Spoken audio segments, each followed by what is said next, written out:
Salut à toi, je m'appelle Tamara Zibelen, tutrice en résilience.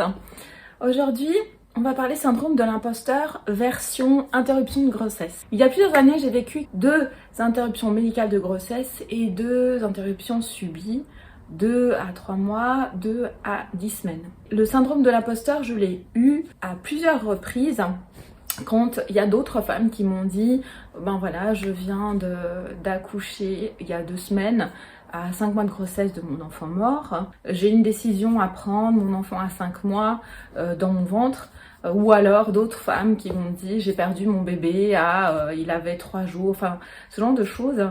Et je me suis sentie à chaque fois comme si j'avais pas de légitimité par rapport à ces femmes-là.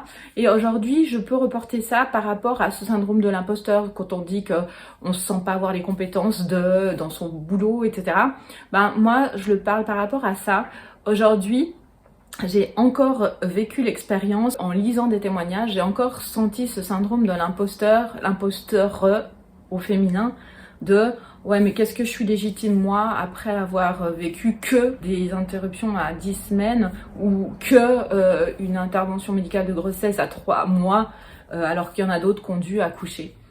Aujourd'hui, j'ai envie de te dire, toi qui as vécu ça, ou alors même de dire aux personnes qui entourent, qui sont à côté de ces femmes-là, qui ont vécu une fausse couche à peut-être même 6 semaines, peut-être même juste après avoir eu leur test de grossesse, ne te compare pas. Il n'y a pas de comparaison. Tu sais pourquoi? Parce qu'en fait, c'est des émotions que tu vis. Moi, je les vis, là, je suis en train de vibrer. J'ai envie de pleurer parce que je pense que ce que j'ai vécu n'a pas de comparaison avec ce que n'importe quelle autre femme ou n'importe quel autre être humain a vécu. Nos émotions nous appartiennent. Il n'y en a pas une qui est plus forte que l'autre, c'est une émotion.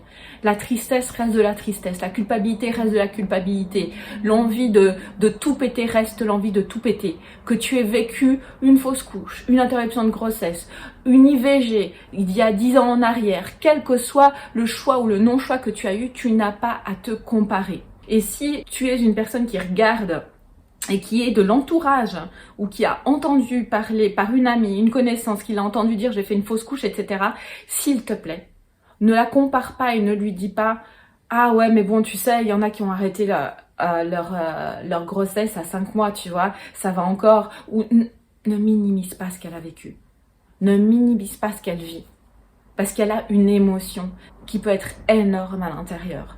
Et elle a besoin d'écoute, elle a besoin de vivre son émotion, elle a besoin de libérer son émotion, elle n'a pas besoin de la laisser à l'intérieur, que ça la ronge et que ça lui fasse du mal. Je te dis à une prochaine et prends soin de toi.